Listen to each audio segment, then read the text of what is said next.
kekuatan pikiran. Ya, firman Tuhan berkata seperti ini. Roma 12 ayat 1 sampai yang kedua. Karena itu saudara-saudara, demi kemurahan Allah aku menasihatkan kamu, supaya kamu mempersembahkan tubuhmu sebagai persembahan yang hidup, yang kudus dan yang berkenan kepada Allah. Itu adalah ibadahmu yang sejati. Jadi ibadah yang sejati, saudaraku, bukan cuma pada waktu kita menaikkan lagu pujian kita, bukan cuma pada waktu kita bertepuk tangan, mengangkat tangan kita, tetapi ibadah yang sejati menurut ayat ini adalah ketika kita mempersembahkan tubuh kita sebagai persembahan yang hidup, yang kudus dan berkenan kepada Allah. Itu ibadahmu yang sejati. Janganlah kamu menjadi serupa dengan dunia ini. Saudara, kalau kita baca di dalam ayat yang ke-11, itu bicara tentang penyelamatan, saudaraku. Itu bicara tentang keselamatan, itu bicara tentang penebusan, saudara. Kita ditebus oleh Tuhan, kita diselamatkan oleh Tuhan, bukan untuk kembali menjadi serupa dengan dunia ini.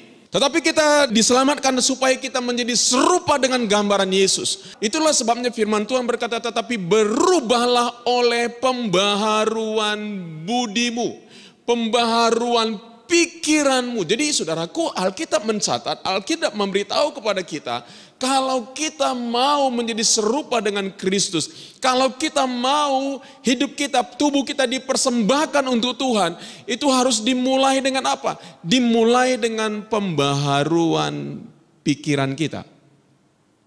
Sehingga kita dapat membedakan manakah kehendak Allah, apa yang baik, yang berkenan kepada Allah, dan yang sempurna. Saudaraku, hal yang mungkin sepele, berbicara tentang pembaharuan pikiran. Karena saudaraku, kerap kali kehidupan kita sudah dikuasai oleh alam bawah sadar kita yang lama. Itu sudah menjadi respon otomatis dalam kehidupan kita. Tetapi sesungguhnya saudaraku, kita sebagai orang percaya, kita terus menerus perlu memperbaharui pikiran kita setiap hari. Ingat, tubuh kita tidak mengendalikan pikiran kita, tetapi pikiran kitalah yang mengendalikan tubuh kita. Jadi saudara, pikiran kita jauh lebih kuat daripada tubuh kita. Mengapa? Karena apa yang kita pikirkan akan menguasai hidup kita. Bagus kalau pikiran kita pikiran yang benar, puji Tuhan. Karena kalau pikiran kita benar, hasil hidup kita juga benar. Tapi kalau pikiran kita salah, hasil hidup kita salah. Jadi saudaraku, kita perlu sebelum pikiran-pikiran kita yang salah menguasai kita, kita perlu temukan pikiran-pikiran yang salah yang mana yang ada di dalam diri kita yang sudah menjadi habit di dalam kehidupan kita.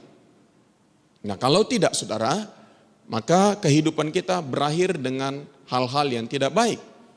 Kalau kita memikirkan hal-hal yang jahat, maka tubuh kita akan mengikutinya. Kebanyakan saudaraku, semua perbuatan-perbuatan kita, apakah itu baik atau jahat, itu dimulai daripada pikiran kita. Itu dimulai daripada imajinasi kita. Tubuh kita ini hanya alat untuk melayani apa yang ada di dalam pikiran-pikiran kita. Jadi betapa pentingnya kita memiliki pikiran yang baik. Betapa pentingnya kita memiliki pikiran yang benar. Pikiran kita lebih kuat dari tubuh kita. Ya, ada orang saudaraku tubuhnya hebat, strong, kuat, tapi pikirannya lemah, saudara. Nah, saudaraku, kalau pikiran kita benar, kalau pikiran kita sehat, maka hidup kita pun akan berubah. Tapi kalau pikiran kita tidak sehat, pikiran kita negatif, selalu saudaraku hal-hal yang negatif, saudaraku. Pikiran kita selalu berpikir hal-hal yang buruk. Nah, makanya jangan heran saudaraku. Hidup kita juga pun akan mengikuti kehidupan kita menjadi buruk dalam kehidupan ini. Ulangan 30 ayat 19 dikatakan begini. Aku memanggil langit dan bumi menjadi saksi terhadap kamu pada hari ini. Kepadamu kuperhadapkan kehidupan dan kematian. Berkat dan kutuk, pilihlah kehidupan supaya engkau hidup, baik engkau maupun keturunanmu.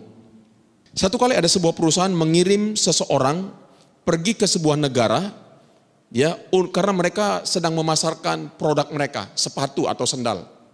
Begitu dia diutus ke sana, saudaraku, orang yang pertama bilang begini, aduh Pak, percuma saya ke sana Pak. Kenapa? Di sana orang nggak pakai sepatu, nggak pakai sendal, jadi percuma, mereka nggak akan mau pakai sepatu. Tetapi orang yang kedua diutus ke sana, dia bilang begini, Pak, luar biasa, ada kesempatan besar Pak. Mereka di sana belum ngerti pakai sepatu, mereka belum ngerti pakai sendal. Produk kita pasti laku di sana. Saudara lihat, dua orang melihat hal yang sama, tapi satu melihat kematian, satu melihat kehidupan, satu melihat berkat, satu melihat kutuk. Saudara, hidup ini adalah pilihan kita. Samanya apa? Hari ini kita sama-sama mengalami pandemik, saudaraku. Ada yang memilih untuk takut, ada yang memilih untuk panik, ada yang memilih untuk tetap bersyukur, tetap percaya kepada Tuhan, tetap optimis dalam kehidupannya. Itu adalah pilihan. Ya, tentunya saya tidak berkata kita tidak mempergunakan atau mengikuti protokol kesehatan lalu kita menjadi saudaraku, tidak lagi berjaga-jaga, tidak. Jadi hidup ini adalah pilihan kita. Seperti apa akhir segala sesuatu dalam hidup kita adalah hasil pilihan-pilihan kita. Tidak peduli apapun yang sedang kita alami saat ini. Pilihan-pilihan kita dikuasai oleh apa yang terdapat di pikiran-pikiran kita. Saudara, keberhasilan seseorang tidak ditentukan dari seberapa tinggi pendidikan orang tersebut, tetapi seberapa sehat pikiran orang tersebut. Seberapa optimis orang tersebut, seberapa kuat pikirannya percaya bahwa hidupnya pasti berhasil. Tidak bergantung daripada seberapa tingginya ya pendidikan orang tersebut. Pendidikan seseorang tidak menentukan keberhasilan dalam kehidupannya. Ya, tetapi justru keberhasilan seseorang banyak sekali dikuasai oleh kepercayaan orang tersebut di dalam kehidupannya. Kembali kepercayaan orang tersebut berasal daripada pikirannya. Efesus 4 ayat 17 berkata begini, sebab itu kukatakan dan kutegaskan ini kepadamu di dalam Tuhan. Jangan hidup lagi sama seperti orang-orang yang tidak mengenal Allah. Dengan apa? Dengan pikirannya yang sia-sia. Pikiran kita akan membawa kita menurun, tapi pikiran kita juga akan membawa kita naik dalam kehidupan kita. Tergantung apa yang kita isi dengan pikiran kita. Itulah sebabnya Efesus 4 ayat 22 sampai 24 dikatakan begini, yaitu kamu bahwa berhubung dengan kehidupan kamu yang lama, harus menanggalkan manusia lama yang menemui kebinasaannya oleh nafsunya yang menyesatkan. Supaya apa? Kamu dibaharui di dalam roh dan pikiranmu dan mengenakan manusia baru yang telah diciptakan menurut kehendak Allah di dalam kebenaran dan kekudusan yang sesungguhnya. Lihat, rata-rata orang Kristen 75% pikiran alam bawah sadarnya masih berasal dari pikiran-pikiran yang lama. Apakah itu luka-luka, trauma-trauma, kegagalan-kegagalan, kemarahan, kebencian, sakit hati yang masih ada di dalam diri kita, yang sudah menjadi habit, yang belum diperbaharui. Makanya saudaraku, banyak sekali orang-orang Kristen hidupnya sama dengan dunia ini. Kenapa? Karena mereka tidak aware dengan pikiran alam bawah sadar mereka. Kita perlu bimbingan Roh Kudus. Lihat, saintis membuktikan hubungan antara apa yang kita pikirkan dan bagaimana kita mengenal diri kita, kepercayaan kita, impian kita, pengharapan kita memiliki dampak yang besar. Sudah tahu bahwa salah satu tugas terbesar dalam hidup kita adalah mengenal diri kita sendiri. Kebanyakan kita nggak mengenal siapa diri kita, saudara.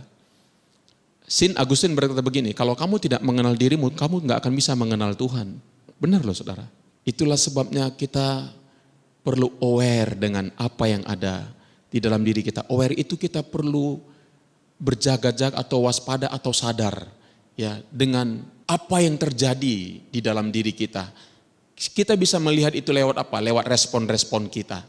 Pikiran kita akan membawa kita kepada iman dan pengharapan kita. Karena besar hubungannya antara pikiran kita dengan pengenalan kita akan diri kita, dengan kepercayaan dan iman kita, dengan pengharapan kita. Juga hal yang sama, pikiran kita akan membawa kita pada penghalang-penghalang terbesar dalam hidup kita, sehingga kita tidak hidup seperti yang seharusnya kita dapatkan. Sekarang pertanyaan saya begini, setiap hari dalam hidup kita, apakah pikiran-pikiran kita sedang menghalangi untuk kita menemukan janji-janji Tuhan, untuk memiliki pengharapan-pengharapan dalam hidup kita, atau pikiran-pikiran kita yang ada di dalam diri kita sedang membawa kita mendapatkan hal-hal bahkan yang mustahil dalam hidup kita, karena itu adalah janji Tuhan bagi diri kita.